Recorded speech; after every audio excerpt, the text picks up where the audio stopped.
last week was actually in line with what they promised the people. So a lot is expected from them this time around. Not very, very good. Like where I voted on Saturday in presidential election, the card reader came up around 2 p.m. So card reader is going to be a major problem. It is better INEC tell us that no card reader and they use the incidence form than deceiving us that it's card reader and the card reader is meant to disenfranchise some certain voters. So on Saturday, if the election must be peaceful, the card reader must work, or INEC should forget about the card reader. If you don't want Togri in our election, let the economy work. Let livelihood be good for the people. Okay, so people are crying, people are suffering. My message to the youth is that make sure the people you are voting in on Saturday, hold them accountable, let them work for you. They have to make sure that the vote counts. They have to make sure that they should announce the vote at that point of election. Not before you take it to where they will now change the number, the figure, to what will suit the person they want to play for. All right, with us on the studios now to focus on special interest groups, particularly the vulnerable amongst us on the course of the elections. We have a number of guests. First, let's welcome Lady Nkiru Celine Okoro, who is of the Center for Organizational Development in Nigeria. Lady Nkiru, pleasure to have you again on Good Morning Nigeria. Yeah. Good morning. Okay. Also here with us on the studios is David Anyele. He's an election observer and Executive Director, Center for Citizens with Disabilities. David, pleasure to have you with us on the program. Thank you so much. And we're happy to welcome Mr. Jake Epele, founder of the Albino Foundation. Welcome to the program, Jake. Good morning, Nigeria. Also taking part in our conversation this morning is Dr. Mariam Bello Yassin, President of the Wives Association of the National Union of Road Transport Workers, here representing the President of the National Center for Women Development. Welcome to Good Morning Nigeria. Good morning, ma'am. All right, we'd just like to remind you that we have correspondents on standby in some states. They will give us situational reports as well as level of preparedness and the states of their coverage for the March 9th state elections. And Shegun Lawale is waiting via Skype in our Abeokuta studio.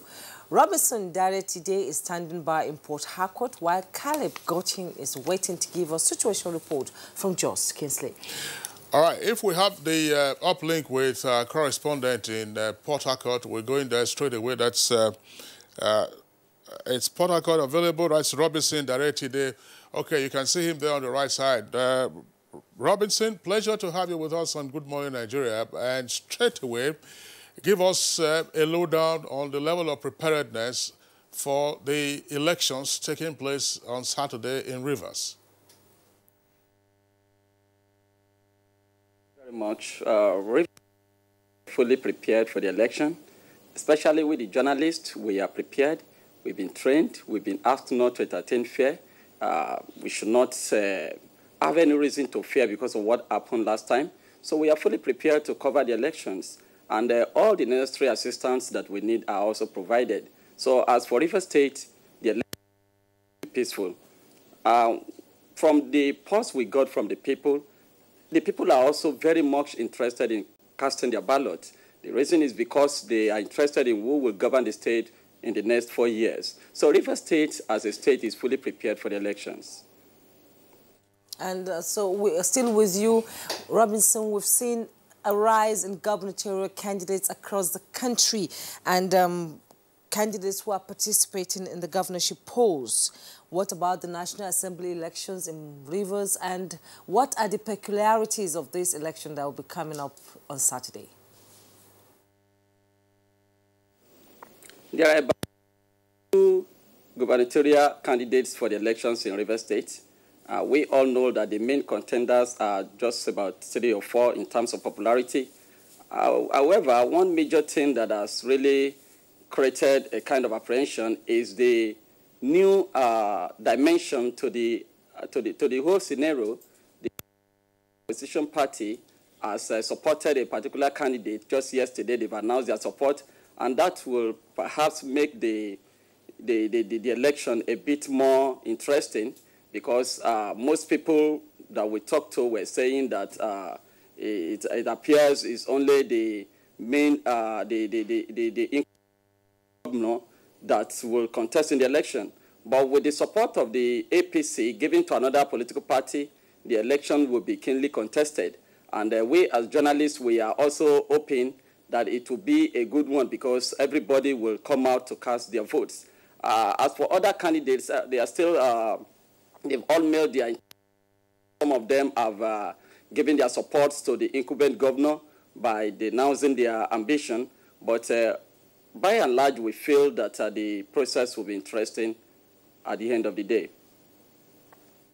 Robinson, tell us, how many sets of elections are taking place in Rivers on Saturday? There will be, there are the House of Assembly election and the gubernatorial election and the rescheduled election in places where elections were not held or the elections were rejected. We have about 6 local governments that were affected. We have Aoda West, Ikwere, Akokotoro, Boni, and Okrika. So in all these 3 local governments, there are rerun elections. And with the gubernatorial and the House of Assembly elections, this will make it 3 elections.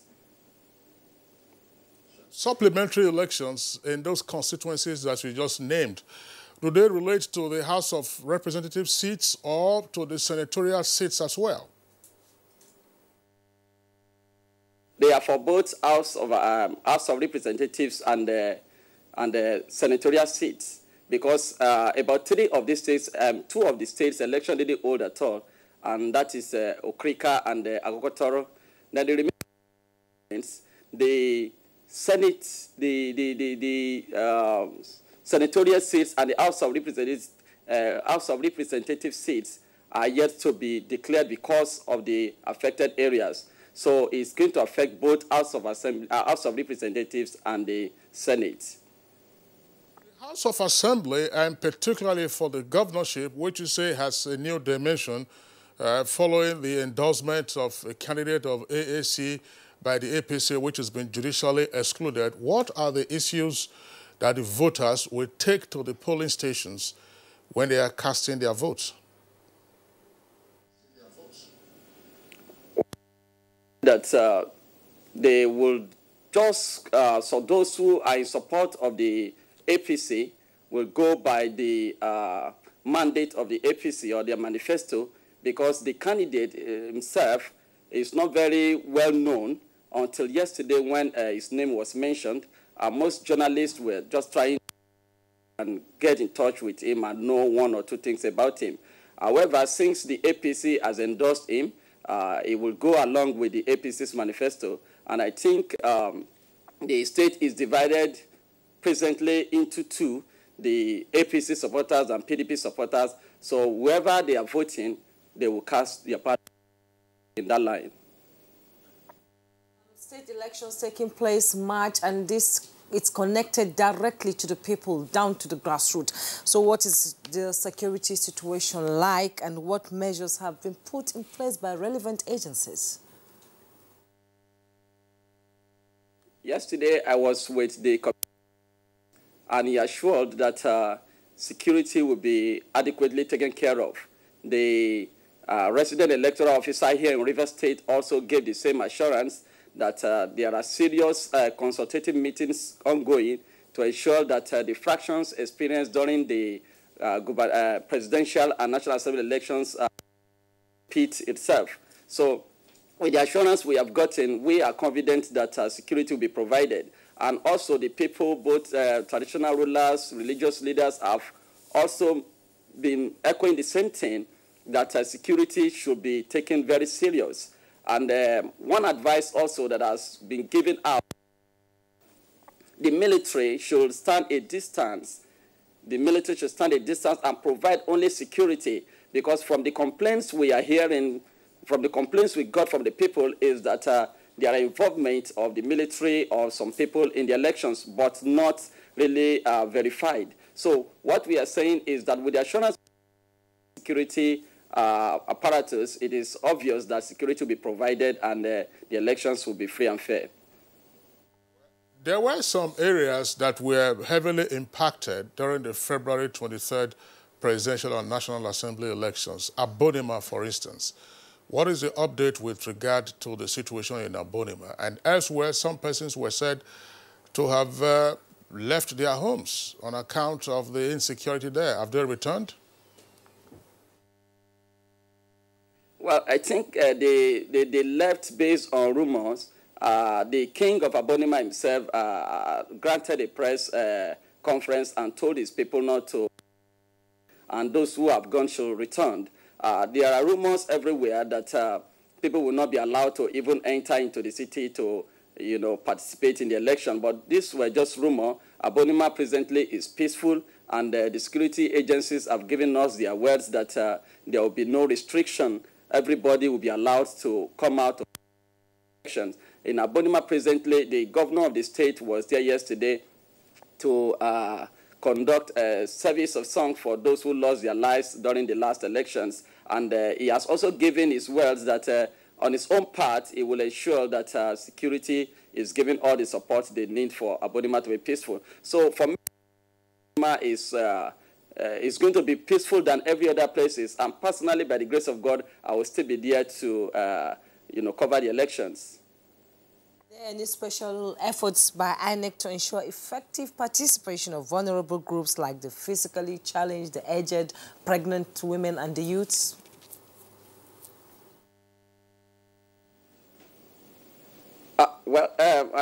I didn't really get much on that aspect from INEC, but during the day, on the last election, we met with some people who came out aged and some of them disabled. They came out to cast their ballot. We interviewed some of them and excited to do that. And they also commended INEC for the level playground for them to come out. But the next election, I don't know the arrangement on ground for this set of people. Robinson, in addition to the security challenge, for which, Rivers obviously received very negative coverage, what were the other issues that tended to have hampered the February 23rd elections? And how might those issues be resolved, if you have any idea? Apart from the security issue, I really do not see any other issue that hampered the election. And what I will advise here is based on what we got from Eche and Omuma. In Eche and Omuma, crisis elections have always experienced serious crisis. But this last election, there was no crisis. And what we got was that the stakeholders before the elections came together and agreed that they would come around. And that was exactly what happened. So if stakeholders can come together and agree on what they want to experience during elections, I'm sure that all these crises will be prevented in Rivers State. The major problem in elections in Rivers State is just crisis. People are always excited and ready to come out to participate in the elections. Right, Robinson Deretede, speaking to us from our Port Harcourt Network studios. Thank you very much for being with us on Good Morning Nigeria. Thank you.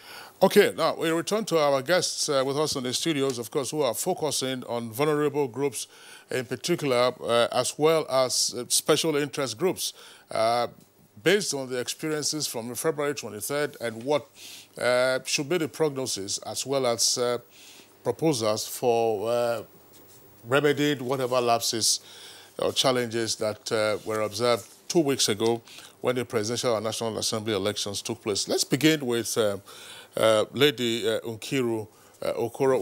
We had you when we were reviewing the elections, that's to say the presidential and National Assembly elections, and you hinted at some issues relating to women. What was the special experience of women from your point of observation of the elections?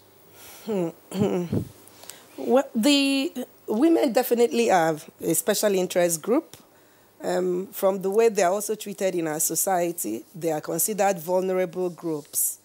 The able-bodied women really do not have issues going through whatever bottlenecks every other Nigerian go through on a daily basis, and election inclusive. But be that as it may, it's important we realize that INEC, in one of its guidelines, made it clear that pregnant mothers women with children, the aged, persons with disabilities, whenever they come out to cast their votes or to get accredited, should be given priority. It was widely reported that seemed to have happened. That is something that should be encouraged to repeat itself, that in our society, there are vulnerable groups, and once they are within our midst, they should be given the pride of place. They should be given time early enough to not to stay too long on the line, because the lines get quite long, in places where there are massive mobilization of people that come out to cast their votes. So the society should have it in mind that, yes, while men are able, and there are a lot of youth that have registered and are determined to cast their votes, women still remain a vulnerable set of people, persons with disabilities as well, and they should be given priority. That is key, really, for them to be given priority in standing in the line and then getting accredited and in casting their votes, so that they don't have to stay too long out. Yes. Don't forget that after casting the vote, they still have to go and perform their wifely, motherly, and sisterly duties at home. They are mostly caregivers, so they will need time to rush back and do all those within the time of performing their civic duties. Okay, Dr. Celine has raised some issues, and we're looking at the participation of women in politics now. Dr. Mariam Bello Yasin. In Nigeria, it has been reducing over the years, and it looks like it is way lower than it used to be due to the results of the Presidential and National Assembly election. So what is the problem? Is it with the women, or is it the political landscape that is changing? What's happening to women numbers reducing in politics, especially in elective offices? Thank you very much.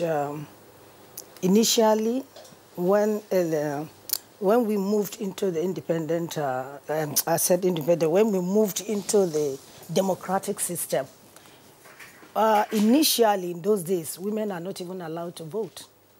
That is one thing. It was around 1979 that women are allowed to even vote and participate in politics. So now, the previous government that left, and Obasanjo government too, with President Jonathan's period, there were a lot of women that were co-opted into the system. They were decision makers. They participated as ministers. They did a lot of awareness. We were proud to have seen them coming up, doing a lot of things. But with the present situation, we found that the women have really disappointed us, some of them, because they have ditched their hand into corruption. And we felt we women, we are models before our children. We are supposed to project good moral value. We are supposed to be respected. Because what we tell our children, I remember when I was young, my parents would say, don't steal this, don't take this. Whenever I come back from school, they check my bag and see that somebody's biro is not there, somebody's book is not there. Even if I mistakenly take a ruler, my dad will say I should go back and drop those things. But I can't imagine. It looks so crazy to see the women, mothers, responsible human beings, who are supposed to be role models to the young generations, they found themselves got themselves embedded into stealing. So I think this has really affected the rate at which women were co-opted in the government. And secondly, there are a lot of sensitization, like our women group, the National Council for Women's Society, had gone all over places to make sure that we have series of lectures, sensitization.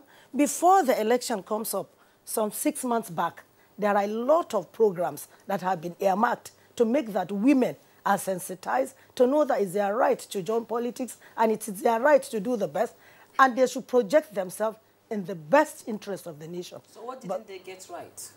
Well, you know, the men are scared of the women. Oh. A lot of women have gone so viral. Really? They've gone so great. They've gone a lot. Like, I'm from the north, from Kano, and I know the qualities of the importance of being educated, and I know my right.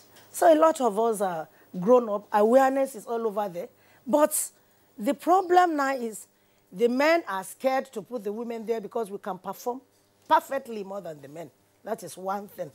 We won't allow corruption. Very few of them were found into these corrupt practices. And that has given the men the power to make sure that, yes, we are not bringing women into this system. They have disgraced us. But really, underneath, they are scared of us. because we have never been found to have failure in our system. And the women should cooperate with their colleagues too, their fellow women too, sensitize them, educate them, empower them, because we don't have money, you know. The men have a lot of money, more than us. When a woman wants to join politics, there is a system that men do. Once they see the ability of that woman, they saw how agile she is, how competent she is, they would rather, instead of them giving her what she came for, they would rather give her a contract, or he marries her off to kill that ambition from her. He does a lot of things to make sure that he entices her with money and some other things and say, don't worry, I'll do this, I'll do that. And she withdraws, and she's carried away. That thing that took her there, that zeal that took her there, the ambition to serve the nation, it's no more there because she has been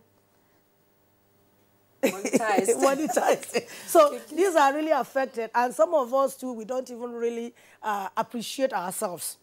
The moment a woman wants to come out, that syndrome in those days, whereby you say, what does she have, that woman, she can't offer anything. We should allow ourselves to come out. We shouldn't kill the interest of everybody who wants to come out. We should support them, assist them in any ramification to make sure that, yes, they clinch the power and they will see the power of women. We are the homemakers. We take care of the home. You can imagine. So even men know our worth, but they will just pretend and say they don't know. So this is one of the challenges that we are facing. All right. Jacob Pele, let's come to you now. What went right for persons of your category during the February 23rd elections, and what also wasn't right in terms of access, in terms of special treatment whenever they need or else, because we heard of delayed commencement of voting, by which time the sun was up. So what went right, what went wrong? Let me start with the pre-election. What went right was that INEC had the right framework for inclusion of persons with disability. They tried to acquire the right material. During the election, election proper, what went wrong? A few things were right. What went wrong was, one, deployment of those materials to the people who needed it. And it's shocking to me because we interfaced with the chairman and all the national commissioners. We worked on the, the needed data. You and I had talked about data on this program. The uniqueness of the data that we developed for INEC was the fact that we went to every polling unit, not national because we didn't have the resources. We went to every polling unit. So INEC knew where the albinos are, or persons with albinism. They knew where persons who are physically challenged are, the hard in hearing. You know, we were able to tell them the numbers. So that allows them to deploy the needed material to the places where they are needed, you know. And, of course, was that totally done? No.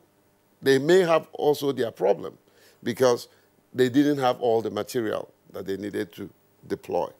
But in fairness... What material are we talking about? Electoral material, braille, magnifying glasses, total voting system, you know, all the materials that persons with disability requires.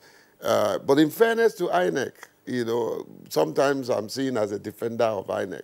They've done well in terms of providing the needed framework to drive the inclusion process.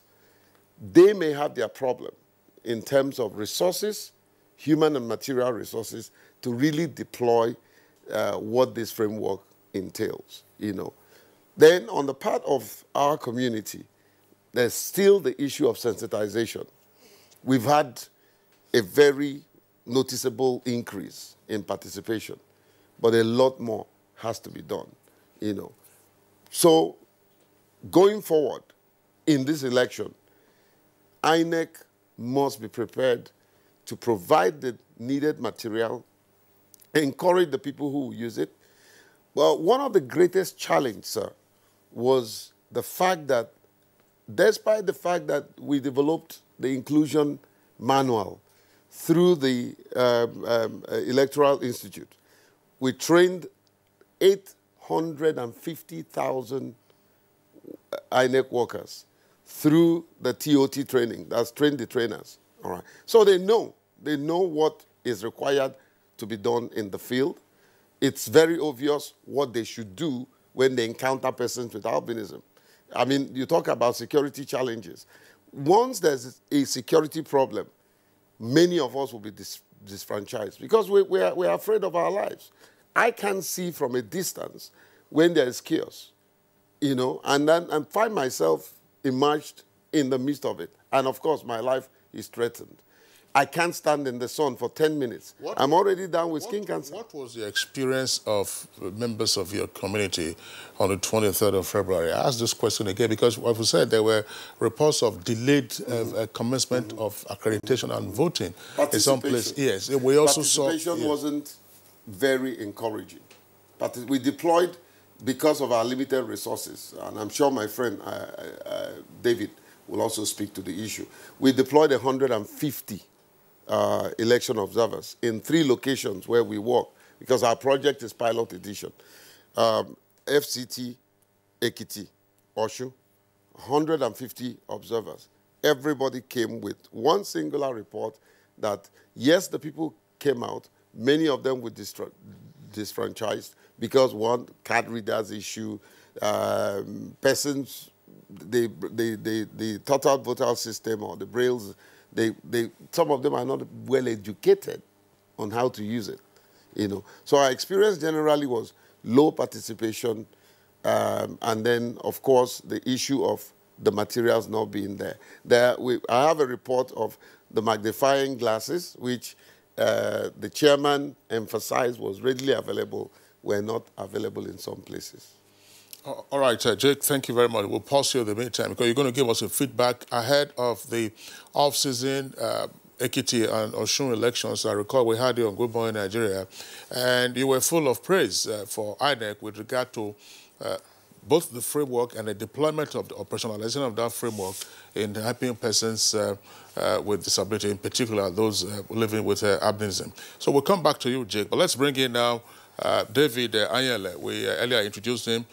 David, give us a sense of what persons of disability encountered during the elections.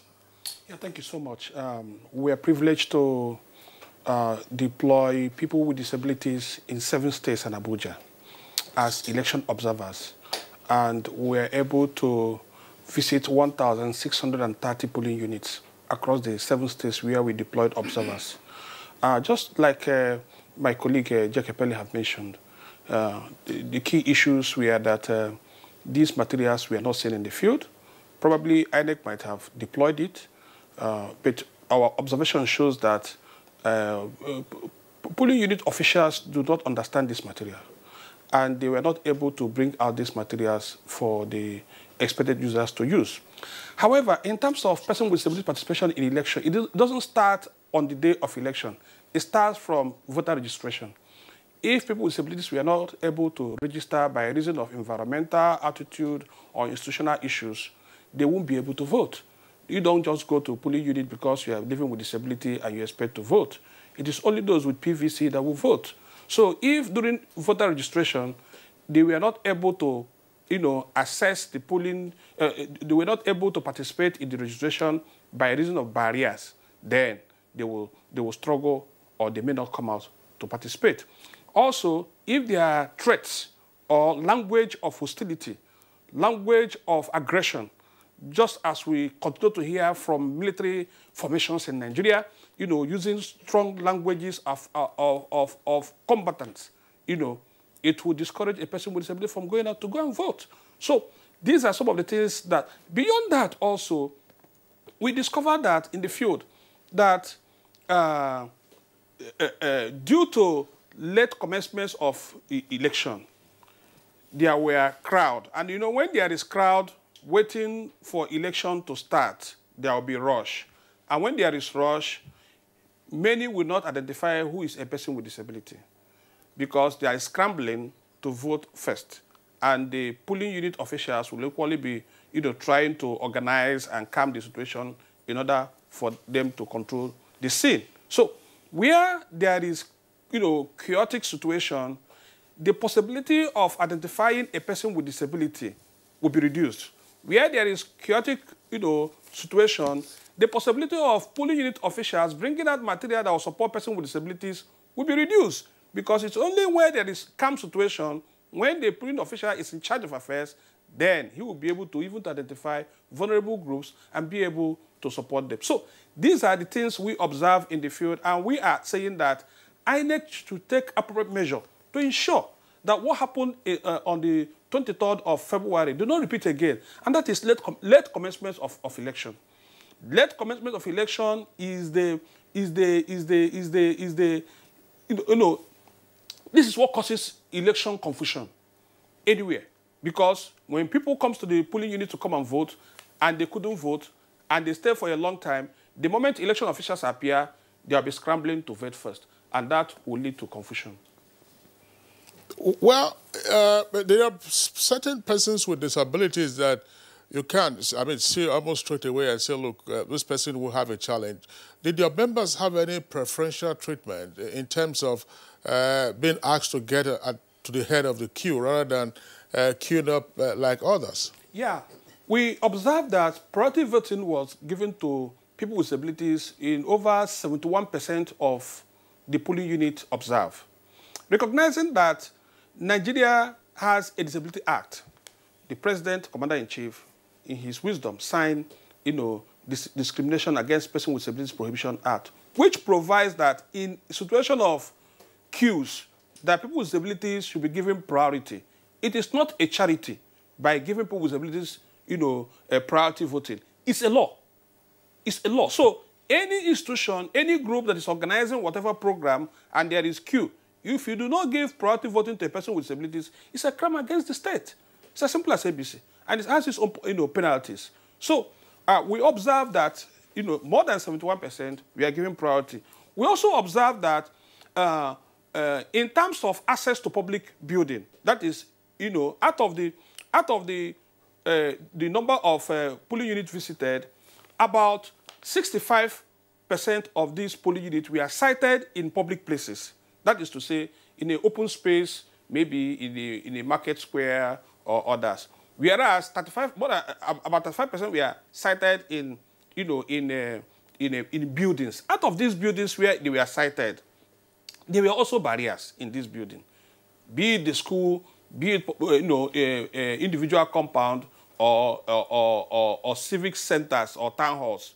So these particular areas where these buildings where INEC used as polling unit, they didn't take appropriate measure to ensure that these places are accessible to people with disabilities. So this constitutes a huge barrier for those who went out to go and vote. And these are the things that I think INEC should look out for.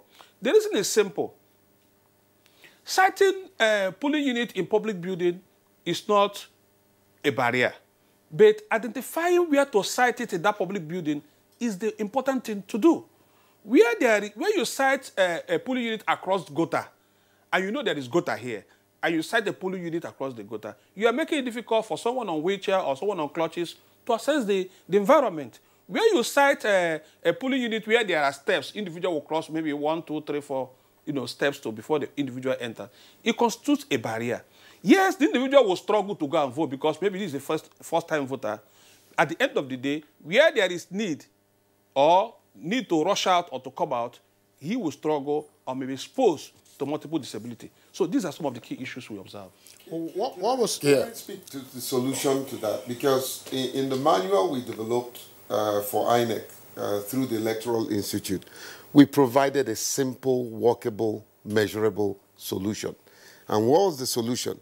Where polling ballot boxes are kept across gutter and all that, the political agents and the ad hoc staff will come to a simple agreement. And I'm saying this so that this can be used in this coming election.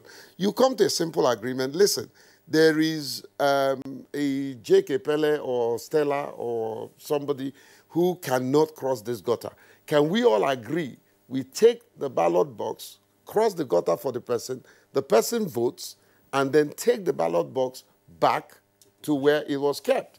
I saw that happen in Germany, where the ballot boxes were upstairs, and Professor Mahmoud confirmed that, were upstairs, and they had to bring it down for persons with disability to vote, and they took it back. These are simple solutions that you don't need any resources to carry out, you know. And I think this also must be done this time around. I don't need an ID card as a person with albinism. Once I show up, you know I have albinism. And you just give me the space that I have to enjoy the priority voting, and I exit, you know. So these are simple, not too complicated solutions that can be taken care of. Beyond that, there is need for INEC to do an audit of these places. If you don't have audit of where we are citing polling units, the electoral officers at local government, they know where their polling units are in each of their wards. So what is the EO doing? The EO should be able to do audit of all his polling units and be able to identify right places to position it, because you can't just say because Mr. David has disability today, you don't know who is going to have disability tomorrow. You don't know who is going to have the disability few minutes to the election. So the issue is that there must be a deliberate attempt to ensure that people with disabilities have access to public infrastructure. If there are schools that have been identified for polling units, there should be an understanding between INEC and the school authority to ensure that where they're going to cite their polling units is accessible. It's as simple as short. We can't beg for it. It's a law. And between now and the next 5 years, if any school fails to do that, he will pay a fine. It's a law. Yeah, but between now and the next 48 hours, INEC is unlikely to relocate those polling stations. Dave? So that's the issue. David, I don't know if you remember. In our report, and I'm sure it's also in your report, there is a component of these audits that were done. It is there. I transmitted that report to INEC chairman and the national commissioners. All of them have it. They know where the problems are. The problem is like giving a child a book and putting money in a book and say, if you want money, read this book. And the child refuses to read the book, and he comes back and says, I need money. You know, have they taken time to read the report that was transmitted to them? Some of these simple solutions are in that report. All right.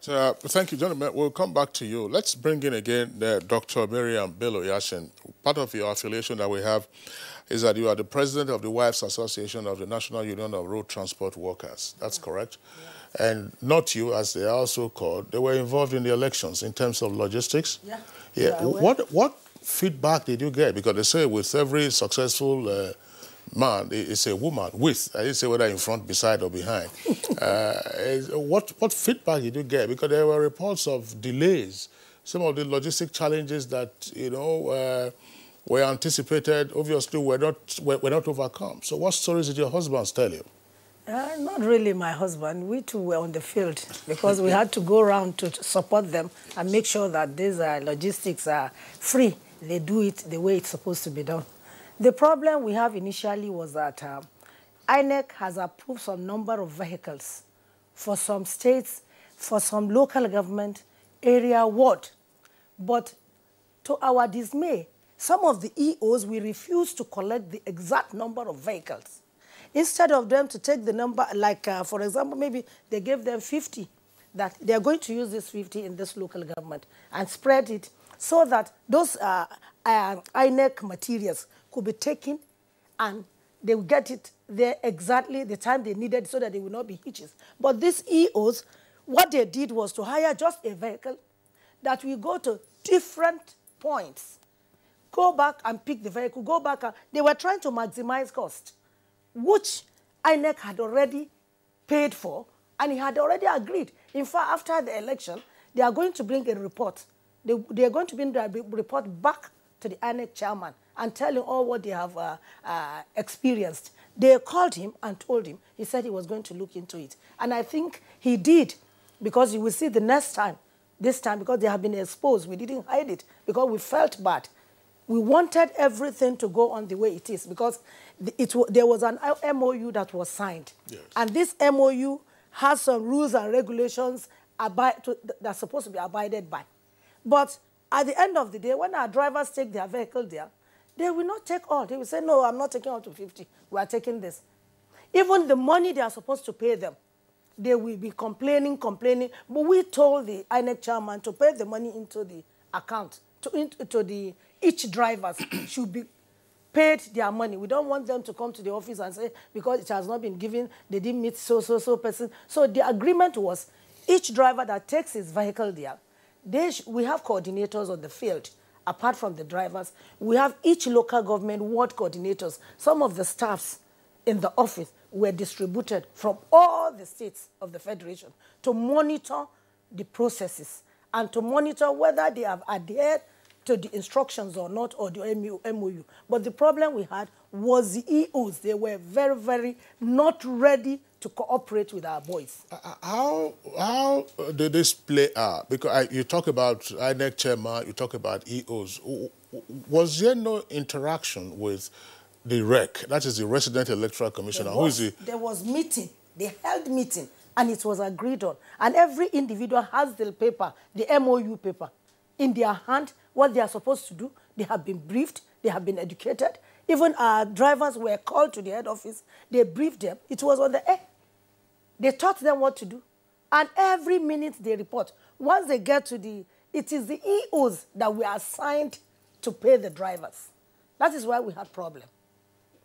Yeah, I'm saying the EO works under a REC. That is a Resident Electoral Commissioner, who, if you like, is the chief executive of the Electoral Commission in the state, who reports to the INEC chairman. Yeah.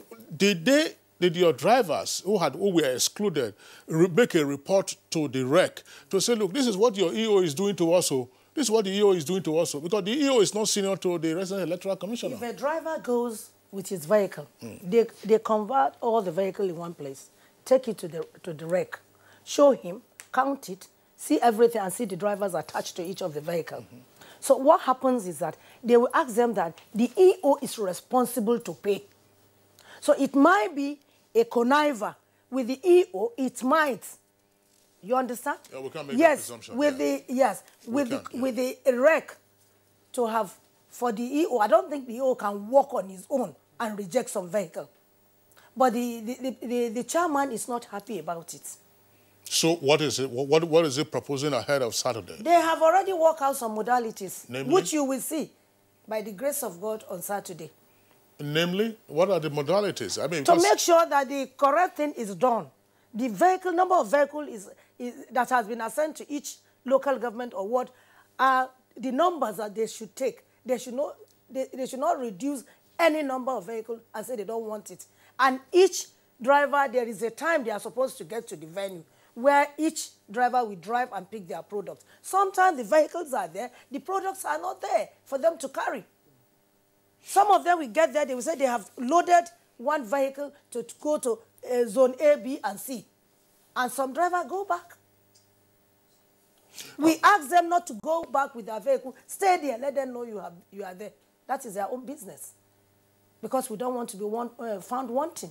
Was it because there was not much educating the drivers on their roles during the elections? I mean education, not education going to school. Yes, what I'm saying, we educated them. Okay. There was sensitization. There was this forum where they told them what to do.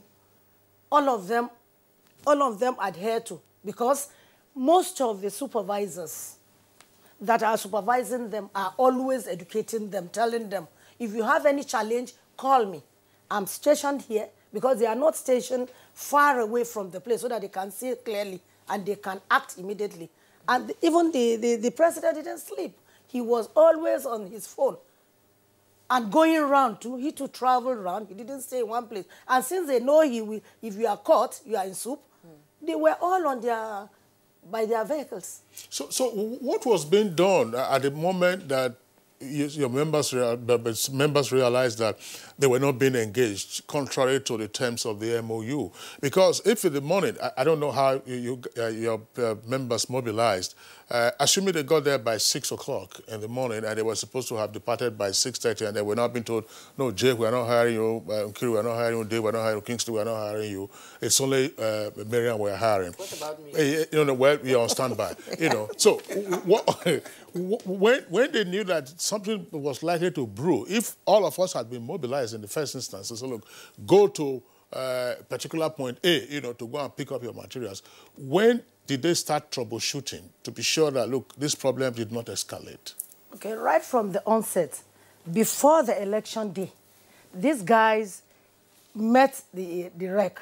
The REC directed them to see the EO. They will even, while they are going, they are attached with the memo, copy of the memo. They will say they don't work with that memo. It is what they instruct them to do that they will do. They assume our drivers are still daft. They are still rogues. They are thugs. Some of them don't even respect them. They thought they are not with their senses because of the assumption they had in previous time. It has changed for the past 8-9 years. These drivers are well informed now. They know what they are supposed to do. By the time they get to the venue, and the EO said he doesn't have, they had challenges with the EOs. It was our problem. The EOs were our problem. They had a lot of challenges. My husband had to meet the chairman on several occasions to tell him that this is what your EOs are doing. Why? Because the money has been allocated to them. They had all the bulk of money to pay the drivers.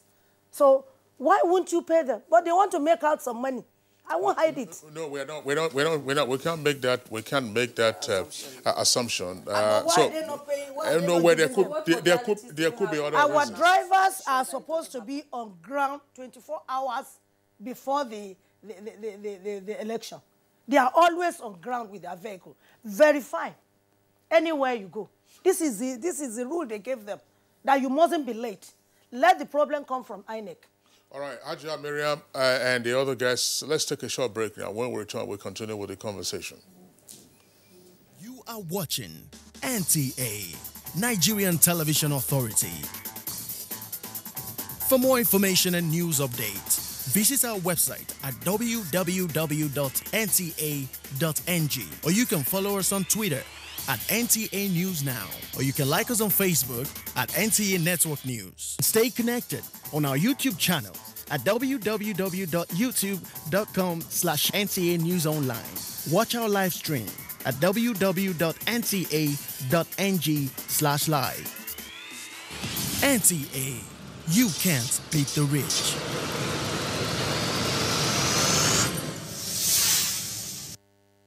All right, welcome back, and it's still Good Morning Nigeria, live on the network service of the Nigerian Television Authority. Just before we engage our guests who are with us in the studios here in Abuja, let's go over again to one of our correspondents, this time joining us from Abeokuta, that's the Ogun State capital, via Skype. Segun Lawole, pleasure to have you on Good Morning Nigeria. It's my pleasure to be here. Good morning, Nigeria. Ogun of course, is hot in terms of the elections that we're expecting on Saturday. You have all kinds of issues popping up, and give us a sense of what is playing out in Ogun. What are the numbers and what are the issues? All right, if you say Ogun State is hot, you can say that again. But I want to authoritatively tell you that all seems to be calm. If you go by the experience of the February 23 presidential and National Assembly elections, yes, because the build-up to that election, there were acts of illegalism, there were skirmishes, the campaign rallies by parties were disrupted. But from my observation in the last 1 week, honestly, Kingsley, everything seems to be calm. Perhaps all the political parties or the gladiators that they were have learned one lesson or the other, realizing that there is really no need for such disruption of the elections. If you're popular, yes, let the people decide. And I want to believe that that's going to come to play in Saturday's election. In terms of the preparation, yes, there were logistics problems, past elections, but the INEC Resident Electoral Commissioner, Professor Abdulganil Raji, in my interaction with him a couple of days ago, did assure the electorate in Ogun State that all that have been put behind INEC. In the last 48 hours, INEC has commenced the deployment of its materials to the registration area centers. You know, and if you ask me, I would say yes, it is quite commendable. Because if I recall, the last election in some areas, though not so alarming, up till about 11, election never started. So there were delays in some polling stations. But from the words of the REC, it's not likely to repeat itself this time around. We did say that Ogun State is hot. Yes, we are in the highs of the storm. You recall what happened when the president came, but that has been put behind them. And our interaction with members of the public yesterday in particular revealed that people are ready to go all out to participate in Saturday's election.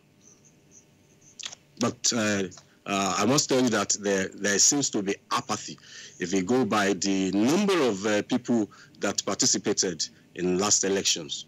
If that will repeat itself now, I may not be able to confirm that because there are issues that made that happen. Kingsley. Shago, in terms of numbers, we understand that Imo State probably at the moment has the highest number of governorship candidates at 71, only 2 fewer than those who tried to become president on the 23rd of February. How many governorship candidates are you having in Ogun? And in particular, spell out for us the cross-endorsement that appears to have stirred quite some storm. In Ogun State, from the records I have, we have between 40 and 41 candidates jostling for that single seat. And there are 4 major political parties that are quite popular. Let me put it that way. Of course, we have the APC. We have the new party, as it were, that's APM, which is being championed by the Senator Ibikunle Amosun. We also have the PDP, and we have ADC. These are the 4 major political parties that are likely to make impact. And for the House of Representatives, the state constituencies, beg your pardon, we have 526 candidates jostling for just 26 state constituencies. So that's the outlook here. And every one of them is making efforts. Like I did say, all is calm, no disruption of... for instance, yesterday, 3 parties had their rallies along just one axis. You can imagine. That never happened in the last election. If you have 3 major political parties on the same axis holding their rallies, that tells you that peace has returned and we may not have... Yeah, to call out to you again, Shagun, if you can hear us, what are the issues that voters will take into consideration in casting their votes for the governor on Saturday? I mean, the incumbent, that's the outgoing governor, already has won his senatorial election, so it's a senator-elect. Now, the others, of course, are new. What are the issues that are framing, the choices of voters on Saturday? If you're looking at the voting pattern as against next Saturday, I will simply say that the bandwagon effect may come to play. But on the other hand, the incumbent governor, the outgoing governor, has been clamoring for the shift of the power to Ogun West. and that like he said, they have been shortchanged. They have not been the major player, and it will be only fair to have them take that seat in this election. So, will everybody toe that line? I may not be able to say that. And again, another area is, if you allow me to say that, vote buying. It was quite rife in this area. But in terms of popularity, the four gladiators I talked about, it's going to be a keenly contested election among these four gladiators I talked about. So if you look at the interest of the governor, I hope everyone will want to toe his line, but Ogo East is bent on going the other way. Now, for PDP is fielding a candidate from Ogo East. The APC is fielding a candidate from Ogo East. Now, the ADC and APM, which appears to be new, the two of them appear to be new, are fielding candidates from Ogo West, where the governor wants the pendulum to swing this time around. So, to really pin it down to to a particular place or a particular pattern, I may not be able to give you the correct answer on that. But we have to go by individual. Somebody may emerge the winner. Somebody has to emerge a winner, by the way. I mean, somebody has to emerge a winner. I would like to thank you for your perspective. Although you hinted at the likelihood of voter apathy, we do hope that the canvassers are able to show up the enthusiasm of the voters. They have only up to midnight today to do that, by the way. Segun Lawale, our correspondent, joining us via Skype from Abuja, the Ogun State capital. Thank you very much for being with us in Good Morning Nigeria. All right, so let's go over to Jos as well, where we have another correspondent, Caleb Gochin. Caleb Gochin is joining us from our Plateau State capital. Caleb, give us a sense of what is playing out in Plateau. Apparently, from the reports that we have, one of the oldest candidates, governorship candidates, is from Plateau. That's Senator Jeremiah Hussein, 75, 76 or so. Thank you, Kinsley, and welcome. Plateau State, as we know, is a place where politics took a root, very, very strong root, and all the history of politics in Nigeria you cannot mention without the mention of Jos. And Langtang in particular, that's where Chief Solomon Daushep Lar comes from. And honestly, as a journalist, I miss him because of his white handkerchief, and that signifies peace. And that's where Jetty Useni is coming from. Age, sometimes they say is just a number, but the senator is out, is contesting with other candidates. He is now slugging it out with the incumbent, that is Simon Lalong. And then, actually in Plateau State, there are four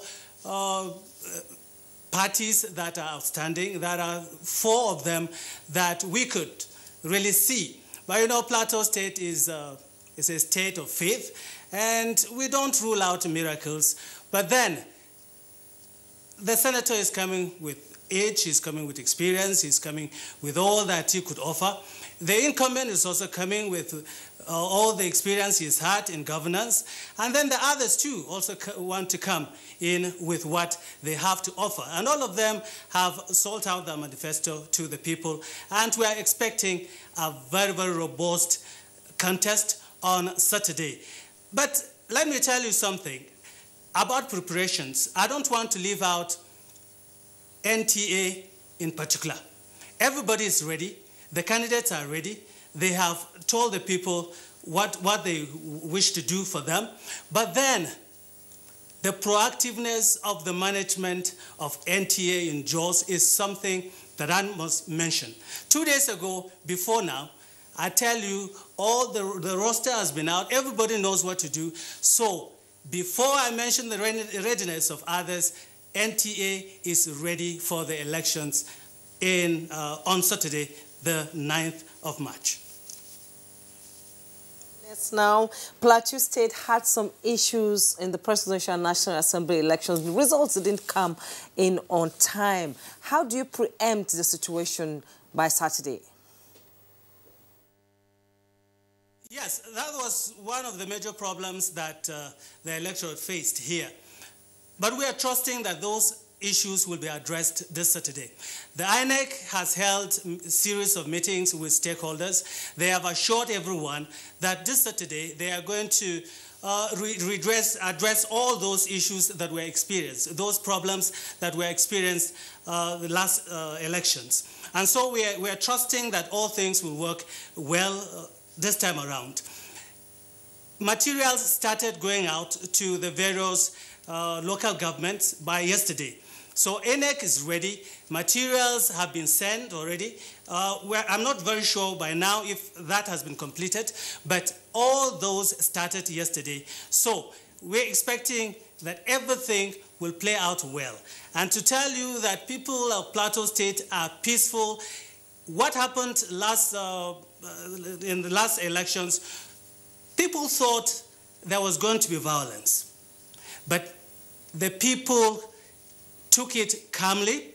They waited patiently until almost 3 days that the result for the elections held in the Plateau North was released. That was for the Senate. We are expecting a rerun for the House of Representatives, for Jos North, Bassa, and then the Plateau South. But we are expecting a more peaceful elections on Saturday. Plateau people have returned to the path of peace. Caleb, what are the issues, of course, in the governorship election? Yes, the issues here is that we have very, very tough contenders. You just mentioned J.T. Useni. Lalong too has also acceptability with his own people, his own supporters. So it's really going to be a keen contest. Unfortunately, somehow, religion is coming to play. But then it's not the issue of different religions now. We've had issues where people, even from the same religion, accusing each other of support here and there. But we expect these things to fade out. These are issues that are of concern to the people of Plateau State. And leaders have come out to speak. Traditional leaders, religious leaders, opinion leaders. So we expect that people will come to vote with their conscience clear. Not what the religious or traditional leaders told them, but to heed to the call for peace and to exercise their franchise without any problem, any fear of molestation or any other thing. In terms of the number of registered voters and those who collected their PVCs? Yes, we have less than 1 million.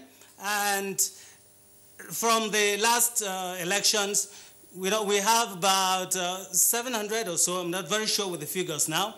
But then a lot of people registered, but then not many have been able to collect their PVCs. And not all that collected their PVCs came out to vote. I think that's a problem, that's a challenge throughout the nation. But then there are some young people that are yet to, they have what they call it now, temporary voters. They thought they could use that to exercise their franchise, but unfortunately they couldn't. So it is expected that they will do that in the next elections, not this one. But Plateau people are ready for this election. And just like we said, the candidates are all, let me be religious here, they're all Christians, and they are all from the major denominations in Plateau State. So these people are going to share their votes, the votes of the denominations, the Christians and the Muslims, who have all come together, who have all identified with all these politicians, and they said they need peace. So nobody is talking about Islam or all this. We are together, and these candidates know that Plateau is one, and people are going to come out as one Plateau people. Just before we sign it off, without being pessimistic, when all is calm, then one should be careful. What could possibly go wrong on Saturday, and therefore, how do you mitigate that? Say, as an advisory to the election managers and the security agencies. Okay, the contenders are coming out from Langtang, Shandam, Mangu. These are three local governments that I don't know, but we are not preempting anything, but we are trusting that all shall be well. Jetu Hussein is from Langtang, Lalong is from Shandam, and then the two deputies are from Mangu. So one local government is producing two deputies, aspirants. So these are local governments to look out for. And then in Plateau South and then Plateau North, there will be Rurang. So the people are now ready to come. Honestly, Plateau State has been penciled down, has been on the watch list as one of the states that might experience violence, but we saw that that did not happen. So that disappointed a lot of people, and honestly, Plateau people want to improve on that. The calmness, yes, we know, but we, just as the security and INEC has promised to do the right thing, we expect that if that is done, Plateau State will be more peaceful than you heard or than we saw in the last elections. Thank you so much, Caleb, for your incisive contribution there. We'll now take a break. When we come back, the discussion continues. Nigerians. Suicide bombers are not spirits. They are not ghosts. They are human beings like you and me. They live amongst us. They are your neighbors. They are your friends today, but terrorists tomorrow. So you must know your neighbor now. Security begins with you and me. Know your neighbor. Be vigilant. Be security conscious. Report suspicious persons, objects, and movements to the police and other security agencies. The security of our nation is a duty for you and me. If you see something, say something. Nigeria, unite against terrorism. This message is brought to you by the Federal Ministry of Information and Culture.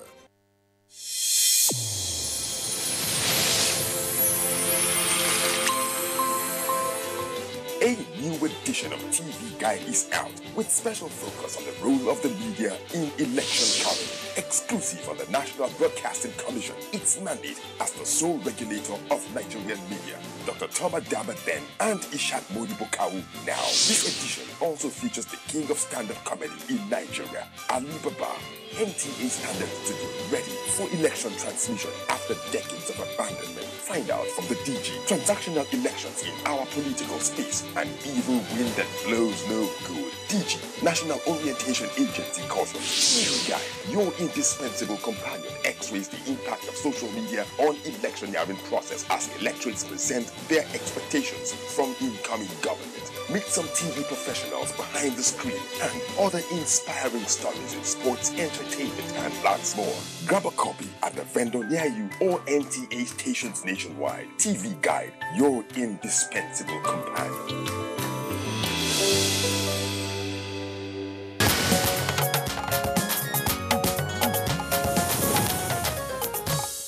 All right, welcome back. Let's very quickly now go through the tweets that have come in through our Twitter handle at NTAGMN. Festus Akimboyo tweets, there's no doubt that INEC is doing its best to make our electoral system more accessible for vulnerable people.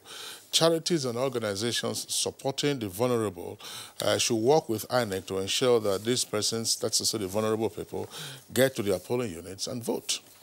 And Mohammed Sanusi tweets, I will advise security agents to carry out their job diligently, while the society should cooperate upon such tasks. I think election materials and INEC ad hoc staff should be prompt in arriving their various polling units in order not to disenfranchise others. Then Habila Kwaras actually tweets, now, during the February 23rd elections as a PO, even after addressing the voters that it's important we have a separate queue for the vulnerable, the voters still didn't want to allow them. We had to struggle to achieve this. And Igba Tigbe Zakeri tweets, in the last election, the vulnerable groups were given opportunity to vote, but not without pitfalls.